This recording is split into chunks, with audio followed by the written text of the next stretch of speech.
ini adalah sedang berhubungan dengan makhluk Tuhan yang lebih tua dibanding manusia yang berupa air dan api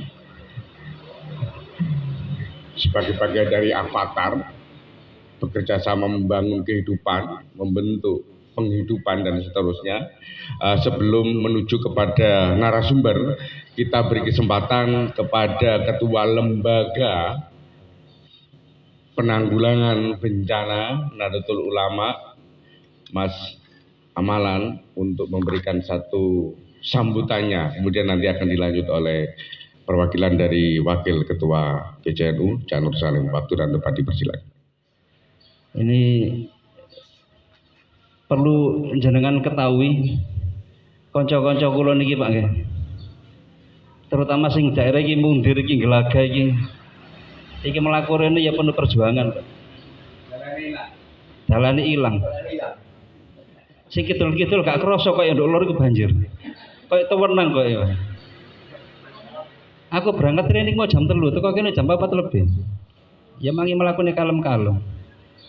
Ya wedi tiba barang ya. Dalek dalan. Tapi alhamdulillah nyampe di tempat kantor PCNU dengan keadaan saya tetap poso, Pak. Alhamdulillah. Nanti akan diisi dengan beberapa narasumber dari Damkar dan juga untuk yang lain. Ngabuburit ala PCNU ini kok setiap hari kita diajak untuk duduk sama rendah semacam ini dan berhadapan-hadapan. Barangkali nanti juga bisa dijelaskan kepada peserta yang lain. Waktu dan tempat kami persilakan. Jadi yang pertama, hari pertama kemarin Les Bumi, Lembaga Seni Budaya Muslim, yang mulai awal sampai sekarang LPBI, Lembaga Penanggulangan Bencana. Dan alhamdulillah semoga nanti kita dapat ilmu dari Pak Rayin, dari Mas Diki, dari Mas Saihu sesuai dengan bidangnya supaya teman-teman LPBI bisa mengaplikasikan di lapangan, dan kalau bisa bukan hanya ilmunya, kalau bisa nanti kontrak MOU apa yang bisa dikerjasamakan LPBI cabang Lamongan dengan Damkar atau Pol PP juga dengan PUSDA. Kenapa kok bikin diskusi ini, serial ini? Terakhir besok hari tanggal 11 itu hari apa? Tanggal 11 Maret itu terakhir diskusi kita di sini. Tapi yang terakhir itu rektor-rektor, semua rektor se-Kabupaten Lamongan karena lembaga perguruan tinggi terakhir. Kenapa kok kita bikin diskusi? Lembaga atau badan atau ormas gono diskusinya itu tidak terasah otak pikirannya, nalar kritisnya nggak terasa, maka perlu ada musyawarah atau diskusi seperti ini supaya untuk melatih nalar kritis kita ini muncul. Karena kalau kegiatan itu kan nggak perlu kritis, pelatihan apa itu nggak perlu kritis. Tapi kalau diskusi ini otak kita yang diasah. Saya kira niku sebagai pengantar dari PCNU matur suwun sangat. Dua narasumber di depan kita ini tentunya representasi mewakili sumber penyebab dan juga kemudian akhir dari akibat. Bicara air, bicara api, ini menjadi bagian dari wilayah yang tentunya sangat luar biasa karena unsur kehidupan awalnya salah satunya adalah dua itu, selain tanah dan angin. Salah satu cara ya masyarakat yang ada di Bengawan Jero itu untuk melewati tantangan yang tiap tahun terjadi banjir. Okay. Bengawan Jero itu rata-rata kosong. Jadi hampir sama dengan muka air laut. Itu yang memang menjadi tantangan kita. Okay. Di kecamatan dekat itu ada Pelskal, bukan skal ya Pak ya, benchmark Pak ya, benchmark elevasi nasional, elevasinya itu 3,2. Jadi secara umum kota Lamongan itu memang dataran rendah Pak. Kenapa Bengawan Jero itu kok tiap tahun terjadi banjir? Jadi saya mempelajarinya tidak hanya melalui siklus hidrologi, tapi saya juga bicara lewat sejarah. Saya ngangsu kawruh Pak dengan bapak saya yang memang mantan kades di Bengawan Jero. Menurut bapak itu sebelum tahun 75 Bengawan Jero itu adalah daerah rawa yang tidak terpetak-petak oleh tambak, hanya galeng-galeng kecil Pak, kayak sawah biasanya. Terus tahun 74-75 itu kalau tidak salah ceritanya bapak itu ada bantuan dari kabupaten untuk memetak-metak sawahnya, ada bantuan dari kalau tidak salah dari Pak Bupati Sutrisno Sudirjo. Nanti mungkin saya dievaluasi Pak, apakah yang saya sampaikan itu benar. Jadi kan memang rawa Pak, rawa dengan mata pencarian penduduk itu sebagian bekerja di luar pada saat musim banjir, pada saat musim kering kembali untuk bercocok tanam. Sebenarnya banjir itu ada 4 faktor Pak ya. Yang satu pertama adalah iklim dan curah hujan. Cuma pola siklus hujan sekarang dengan 10 tahun yang lalu itu sudah berbeda sekali karena ada efek rumah kaca, perubahan emisi gas buang.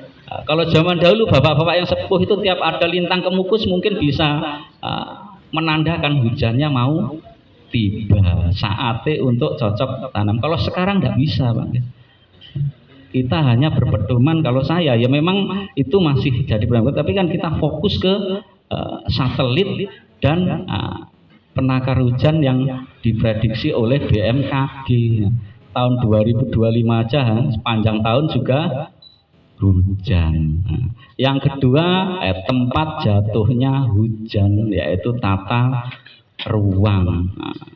Ada hutan, ada areal persawahan, ada kawasan pemukiman, ada daerah waduk dan daerah rendah, salah satunya Bengawan Jero. Bengawan Jero itu topografinya kosong dengan rupa bumi sekarang dengan 10 tahun yang lalu pasti sudah berbeda Pak. Kawasan hutan yang ada di wilayah selatan sekarang sudah berubah. Hutan yang dulu hutan lindung sekarang jadi hutan rakyat, hutan sosial. Yang banyak sekarang jadi hutan jagung.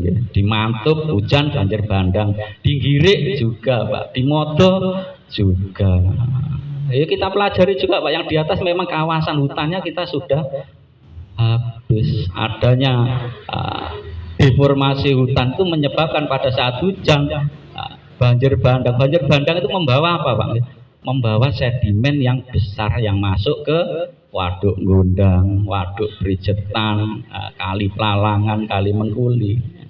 Tahun 87 itu Waduk Gondang didesain itu masih volume 25 juta. Tapi sekarang tinggal berapa Pak? 19,7 juta. Jadi ada volume 5 juta yang berkurang karena sedimentasi. Jadi daya tampung air itu juga berkurang. Tak lupa kawasan perkotaan yang dulunya masih banyak tlogo Pak, masih banyak ruang kosong, masih ada sawah, sekarang sudah berubah menjadi kawasan pemukiman, perumahan dan kawasan jublang. Yang banyak itu jublang. Bengawan Jero itu kapasitasnya air 1,2 kurang lebih 120 juta di elevasi 0,00. Tapi 60% air dari Lamongan itu seluruhnya masuk ke Bengawan Jero. Jadi kalau saya menghitung mulai Desember, November, Desember, Januari, Februari, rata-rata itu hujan kita di angka 300 mm per bulan. Kalau tak jadikan debit Pak, rata-rata yang masuk itu 300 juta kubik air Pak yang ke Bengawan Solo. Sedangkan daya tampungnya cuma 120 juta kubik. Karena memang itu kan jalurnya drainase dari mulai Babat sampai dekat itu turunnya ya di Kali Blawi. Lah upaya-upaya kita seperti apa Pak? Kita memperlancar koordinasi dengan teman-teman di Gresik supaya gravitasi lancar lewat pompa. Tapi itu memang masih minus Pak. Jadi kalau hujan 2 tahun itu debit yang masuk 150 kubik per detik Pak. Per detik loh Pak ya. 150 kubik per detik. Yang keluar berapa Pak? Rata-rata cuma 50 kubik per detik. Karena yang melewati wilayah Gresik itu terkena pasang surut, tidak bisa 24 jam membuang, dan pompa kita hanya 10 Pak. Jadi kan mau ndak mau harus ada rekayasa tinggi muka air Bengawan Solo Pak, supaya pintu Purus bisa buka buang. Jadi kita bekerja sama dengan Balai Besar Bengawan Solo sekarang membuat PSN Pak, Bendung Karangnongko dan pembangunan Rawan Jabung dalam upaya membelokkan air yang ke BGS itu ke arah Pantura supaya apa Pak? BGS lebih mudah direkayasa supaya pintu Purus saged buka buang. Memang Karangnongko itu akan selesai tahun 2029 Pak ya. Dan Rawan Jabung tahun ini dapat kegiatan sekitar 60 M. Semoga 3 tahun ini juga selesai. Terkait dengan bagaimana memadamkan api, dan sumber api itu juga sumbernya juga banyak, bisa dari listrik, bisa dari LPG dan lain sebagainya. Sebelum nanti diteruskan oleh staf ahli saya, karena saya hanya ingin menyampaikan, saya kebetulan menjadi kepala bidang di Damkar di Pol PP Kabupaten Lamongan itu baru 2 bulan. Jadi mohon maaf belum bisa menguasai medannya, materinya. Jadi daripada nanti audien yang mendengarkan kok membingungkan, lebih jelas, lengkap, komplit staf ahli saya yang membidangi. Mungkin sedikit ilmu yang akan saya berikan ataupun diskusi pada sore hari ini. Untuk pertama-tama saya sedikit flashback hubungan dari pemadam kebakaran dan juga lembaga PCNO.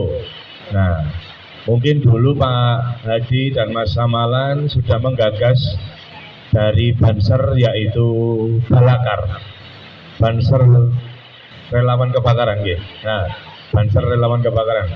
Nah itu yang dulunya sudah terbentuk, bagaimana Mas? Apakah masih ada atau berubah di LPB ini?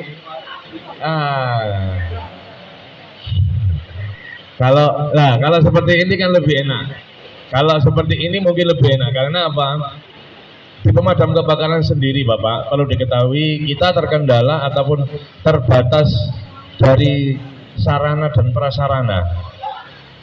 Sedangkan dari Kemendagri kita dituntut respon time itu 15 menit dari laporan diterima. Kalau kemarin kita coba 15 menit itu kita hanya bisa berjalan dari kantor ke Sukodadi di Unisda. Kita berhentinya di Unisda itu 15 menit. Jadi kantor kami keluar terminal ke barat itu 15 menit kita berhenti di Unisda, di kampus Unisda. Nah, bagaimana terus yang ke utara, ke barat selanjutnya? Nah, dari Kemendagri ada arahan untuk membentuk sebuah relawan, yaitu Redcar. Nah, Redcar sendiri dari tahun 2000 digagas di tahun 2022 2024 sampai sekarang di Kabupaten Lamongan masih ada 65 anggota yang terdaftar dan mau mendaftar.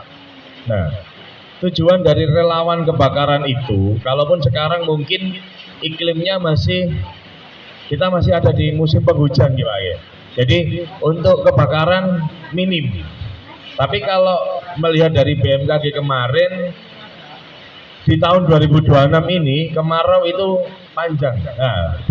Nah, diperkirakan kemarau itu maju dan akan lebih panjang dari tahun 2025. Nah, maka dari itu Pak Kabid juga ingin mempercepat proses pendaftaran ataupun rekan-rekan yang ingin menjadi relawan. Nah, makanya kemarin itu dari desa, dari kecamatan dan desa sudah kami berikan sebuah surat ataupun himbauan untuk merekrut rekan-rekan yang mau menjadi relawan kebakaran, yang nantinya akan mendapat mungkin nanti kedepannya nanti kita bisa sharing ilmu bersama. Kalau kita sharing ilmu bersama di sini mungkin sedikit lama gitu. Rekan-rekan Banser yang pernah mengikuti pelatihan mungkin 1 hari dulu di Masjid Wali Songo itu ya. Terus saya lanjut kebakaran. Jadi waktu pelatihan di Masjid Wali Songo itu setelah selesai pelatihan ada kebakaran Pak di depannya Pondok Simo. Pas. Nah, jadi langsung praktek. Nah, rekan-rekan Pak itu, bos ayo ikut. Nah, pada waktu itu saya cuma ada berangkat 4 orang. Saya waktu dulu 4 orang. Saya satu regu di pos kebakaran itu 4 orang satu piket. Dibantu rekan-rekan ya terbantu. Seneng saya. Terus Paciran datang. Nah, baru nanti kita kolaborasi. Nah, kalau seperti itu, semakin banyak relawan-relawan yang dimiliki, satu Pak, informasi yang kami dapat itu lebih cepat. Taruhlah tadi pagi ada kebakaran di Sambangan, Babat. Itu rumah sudah habis, kita baru dapat telepon. Padahal kalau telepon ke kami di pemadam kebakaran, pelayanan kebakaran dan non kebakaran gratis tanpa dipungut biaya. Maka dari itu jangan sungkan-sungkan ataupun jangan ragu untuk melaporkan ke kami. Semakin cepat kami mendapatkan informasi, semakin cepat pula kita datang untuk bersama masyarakat. Karena tujuan dari Kemendagri untuk membuat respon time 15 menit itu agar apa? Masyarakat terlindungi dari kegiatan-kegiatan yang membahayakan mereka. Taruhlah kalau kejahatan kriminal ada di polisi lah. Kalau seperti ini kan dari dulu kan belum ada Pak. Kalau BPBD, kenapa ada BPBD kok nggak BPBD? BPBD itu bencana. Nah, sedangkan kalau ular masuk rumah, ada hewan buas masuk rumah, itu kan bukan bencana, itu kan musibah. Taruhlah musibah kan masuknya kan Pak. Nah, kalau pasalnya Trantibum Linmas, ya ketertiban umum dan perlindungan masyarakat, masuknya ke Satpol PP. Nah, Satpol PP di situ ada di bawah naungan Satpol PP di Kabupaten Lamongan ada pemadam kebakaran. Nah, maka dari itu kami juga meminta bantuan dari rekan-rekan yang hadir dari lembaga penanggulangan bencana Nahdlatul Ulama ataupun dari rekan-rekan Banser yang sudah terakomodir. Saya yakin rekan-rekan sudah terakomodir. Dari per kecamatan, per desa. Nah, lebih cepat informasi masuk ke kita itu lebih baik. LPBI. Nah, yang sudah dibentuk lembaga ini bisa koordinasi ke kantor untuk nanti bagaimana rekan-rekan yang sudah masuk di anggota LPBI ini mendapatkan ilmu dasar. Nah, yang dulu pernah saya sampaikan ataupun yang sudah kami berikan kepada rekan-rekan Balangkar. Kalaupun mau diperbarui, silakan, monggo. Kita terbuka untuk rekan-rekan yang nantinya kalaupun mau ada, Pak aku sekalian ikut Redcar, kita buat belanggonya, kita berikan belanggonya. Nah, karena nanti Redcar itu target satu desa itu memiliki 2 relawan kebakaran. 2 relawan kebakaran. Jadi kalau di Kabupaten Lamongan ada 400 47 kalau ya, ada 900 hampir 1000 relawan yang kami bentuk. Kalau semua data itu sudah masuk ke kami, kita akan sedikit merasa terbantu, Mas. Karena satu, walaupun nantinya yang penting kan action kita di lapangan. Masyarakat membutuhkan kita bisa hadir di tengah-tengah mereka. Bagaimana caranya itu? Nah, kita yang bisa koordinasi dengan rekan-rekan yang ada di lembaga, bagaimana Pak ini ada solusinya seperti ini. Taruhlah kemarin rekan-rekan ngimbang itu evakuasi sarang tawon sebesar 1,5 meter, Pak. Dan 1,5 meter itu sudah ada 2 korban. Mereka kalau ngentupnya, Pak, tawon dasi teman ngentupnya itu menghajar, Pak. Jadinya satunya itu ada alarm untuk memanggil yang lain. Jadi kalau ada tawon das sekecil apapun, kalau jenengan nggak berani, jangan sekali-kali mengusiknya. Telepon aja ke damkar, Pak. Nanti kami yang melaksanakan evakuasi. Kalau rekan-rekan mau ataupun ada dikatakan merasa terpanggil, monggo.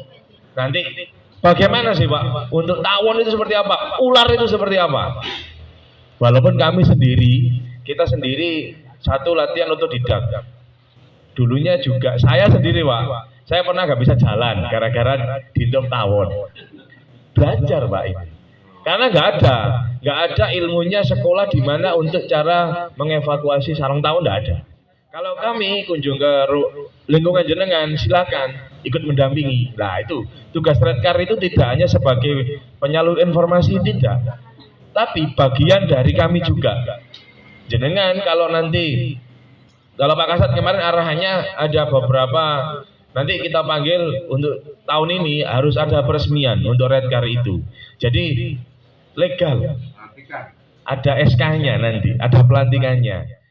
Mumpung di sini ya, mungkin nanti biasanya lupa, telepon dari pos damkar. Nah, ini yang sering sekali jenengan tidak mempunyai.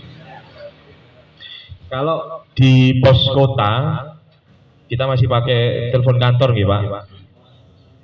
Di Lamongan itu mengampu dari Lamongan dekat Karambinangun, Gelagah, Kalitengah, Tikung, Sarirejo.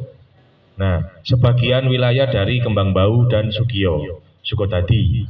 Itu di pos kota dengan nomor telepon 0322 321 113. Untuk di pos Babat itu mengampu di pucuk sekarang Maduran, terus habis itu Kedongpring, Babat sendiri dan sebagian wilayah Bojonegoro dan Tuban.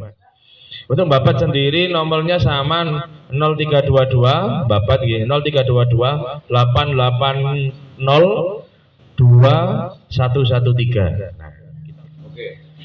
Untuk pos Ngimbang 0322 88 03113. Dan terakhir untuk Paciran 0322 662113. Jadi yang jauh-jauh yang pelosok itu, jadi kenapa nggih? Kadang itu panggil kita itu, yo tak gelem tak teko, padahal iya kami datang, kami bersama masyarakat, kami hadir. Monggo, sinten iki? Oh nggih, siap. Niku.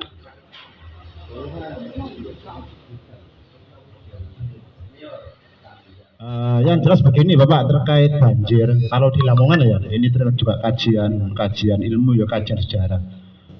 Lamongan secara wilayah tadi yang disebutkan, permukaannya itu banyak yang nol, bahkan 50% wilayah Lamongan itu di bawah 25 mdpl. Makanya kalau ngomong banjir di Lamongan hilang, tidak mungkin. Nah, ini urusan takdir, engko wae lah itu urusan takdir. Makanya yang bisa dikurangi. Itu yang pertama. Yang kedua, terkait dengan kebijakan. Nggak bisa kita membebaskan Lamongan dari banjir kalau pemimpin tertingginya adem ayem. Duh, yang Bapak ini sampean urusannya. Karena itu undang-undang. Kita bicara soal undang-undang 24 2007 terkait banjir bencana, yaitu bupati yang jadi, mohon maaf, apakah ada renkonnya untuk Bengawan Jero? Apakah ada renkopnya untuk Bengawan Jero? Saya yakin tidak ada. Makanya ya alhamdulillah wae Bengawan Jero petanggulan gade tuku banyu. Ada istilah daerah Bonorowo. Dan tugunya ada, dan alhamdulillah sama pemerintah daerah gak diramut tugune. Jadi ini wong lali. Tugunya ada di daerah Belawi. Sekarang posisinya di teki warung.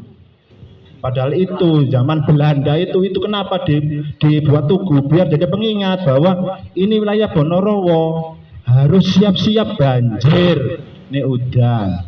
Bonorowo itu artinya air yang menuju ke pantai. Dan memang benar waktu dulu di Karangbenan khususnya dan sekitarnya. Makanya kenapa ada daerah Sambu pinggir. Karena dulu lautan di sana itu. Bahkan kalau kita melihat fenomena pergerakan Bengawan Solo itu kan berubah sekarang jalurnya. Makanya ada tanggul lanang, ada tanggul wedok. Nah, kajian-kajian itu sebenarnya harus kita munculkan lagi untuk lebih aware terkait banjir. Yang mohon maaf mungkin di lingkungan ini aja yang ada di sini, mungkin yang nggak ada yang tahu apa Bonorowo itu, panganan apa itu tuh diceritane. Padahal itu penting. Orang-orang tua kita sangat arifnya. Dan yang terkait dengan banjir di Bengawan Jero, sekali lagi tidak bisa kalau hanya sektoran SDA saja dan sebagainya. Karena apa? Dulu saya pernah membuat roadmap terkait banjir Bengawan Jero. Itu hanya sekitar 7-8 kecamatan airnya yang menuju ke Bengawan Jero. Sekarang hampir 14 kecamatan yang menuju ke sana. Termasuk tadi saya melihat di Rawa Laren. Dibuat kabeh, Pak. Nah, di Melayu nih. Ya Bengawan Jero, Pak. Rawa di Lamongan yang lebih dari 15 rawa dengan puluhan ribu hektar itu sebagian besar masuk ke Bengawan Jero pembuangannya. Lah terus ngono dikongon Bengawan Jero gak kelem. LPBI Lamongan terkait melihat fenomena ini, apa yang bisa kita sampaikan ke masyarakat? Kemanfaatannya terkait dengan kebakaran. Lah semakin padatnya penduduk, perumahan semakin banyak, bahaya kebakaran juga akan semakin tinggi. Makanya saya sepakat kalau Dinas Pemadam Kebakaran membuat relawan. Tidak usah sambat Pak terkait sarpras. Yus muduku kabeh Pak sarpras itu. Kebakaran itu mesti muncul penyelamat ini sangat mari kebakarannya. Nah makanya relawan-relawan ini penting. Tapi sayangnya nek jenengan lewat pemerintah daerah, desa sekitar mungkin ya mikir KDC angkat yang berangkat nawang dari relawan. Soalnya kok jelas DLL ku kepikiran Mbak. Aku berangkat nawang ini kok ono rokok itu dan sebagainya itu pasti. Tapi nek jenengan lewat LPB atau lewat banser jelas nyampe dan berangkat. Saya pengen nanti ada respon balik dari LPBI cabang Lamongan terkait melihat fenomena banjir dan sebagainya. Kaitannya dengan hewan ya Pak. Ini kejadian seringkali khususnya di kota. Lah ukurannya kemarin saya ketika lapor itu kok begini. Kalau hewannya itu di luar, pasukan damkar siap. Kalau di dalam rumah itu siap. Tapi kalau di luar itu tidak siap kan begitu karena termasuk hewan dilindungi. Lah ini tuh masuk di plafon Pak. Ini rumah saya sampai jebol semua. Katanya tidak kategori. Kalau gitu difoto Bu. Yo dhisik kewane Pak, aku ambek sik nyekel HP sik ngene-ngene enggak nututi Pak. Nyun sewu. Lah. Ini mungkin kaitannya dengan tadi kan ada relawan dan lain sebagainya yang dibentuk. Mungkin kalau setiap desa mungkin ada kan kita bisa. Walaupun tidak harus ke damkar gitu loh. Kalau sudah dilatih semua kan enak. Lah akhirnya saya serahkan kepada anak-anak yang siapa yang berani, entah itu dijual atau apa ya, saya nggak ngerti Pak ya. Otomatis itu memang keresahan dari penduduk begitu. Terima kasih. Seperti yang disampaikan dari pengairan tadi berkaitan dengan terutama di Bengawan Jero, yang daerah Bengawan Jero itu ada 6 kecamatan, Karanggeneng, Kalitengah, Turi, Gelaga, deket sama Karangbinangun. Seperti yang disampaikan data-data tadi Bapak, tadi Bapak mengatakan bahwa tidak mungkin itu bisa dihilangkan. Saya lihat nih kali yang menuju ke mana Tanggo itu mestinya kan lancar, tapi di situ ternyata ada bangun yang permanen. Ternyata saya tanya, itu miliknya Pak Polisi lagi di sana. Itu nggak bisa Pak, itu miliknya Pak Kuramil. Nah ini loh Pak. Jadi yang bejat ini sebenarnya kan kita sendiri, kan? Jadi Allah tidak pernah membuat bencana. Bencana itu tangan manusia lah. Ini apa, edukasi, ada peraturan yang mengikat. Nah, kalau peraturan, kalau melanggar itu harus ada punishment. Ini yang menjadi PR kita Bapak, terutama buat kebijakan. Terima kasih. Jadi memang dalam rangka secara teknis Bengawan Jero itu ada 2 studi Pak. Yang pertama yaitu rekayasa Bengawan Solo supaya pintu guru bisa lebih sering buka burang. Itu lewat bendung-bendung gerak yang sekarang dibangun Karangnongko, bendung gerak Babat, terus bendung gerak Bojonegoro, Floatway, BGS itu salah satunya. Memang ada yang belum selesai, Jabung dan Karangnongko. Dan 1 studi lagi sebenarnya ada. Jadi kan memang itu yang sangat frontal dan butuh biaya yang sangat besar. Sekarang Goodwill kita apakah bisa Pak menggunakan tangan besi bongkar. Loginya ya harus bisa, ya harus bisa. Tapi ya harus didukung oleh di kanan dan kiri semua Pak. Kita tidak bisa jalan sendiri Pak. Karena sekarang kan eranya era kebebasan. Kalau kita tidak kompak itu ya nggak bisa. Bismillahirrahmanirrahim. Allahumma shalli wa sallim barik ala sayyidina Muhammad. Alhamdulillahirabbil alamin. Hamdan yafi nama yafi mazid ya rabbana lakal hamdu kama yanbaghi li jalali wajhikal karim wa adimi. Allahumma shalli wa sallim barik ala sayyidina Muhammadin al-fatih lima ughliqa wal khatim lima sabaq nasirul haq lahu hadi la siratal mustaqim. Sallallahu alaihi wa alihi washabihi haqqan qadrihi amin daril azim wal majal hadan majal barakatan nafiatan maslahatan awalan wa akhiran zahiran wa batinan bi rahmatika ya arhamar rahimin. Allahumma taqabbal minna salatan wa siyaman wa ruku'an wa sujudan taman takshiran ya Allah ya arhamar rahimin. Sallallahu alaihi wa sallam Muhammad wa ala alihi wa sahbihi barik wa sallim alhamdulillahirabbil alamin.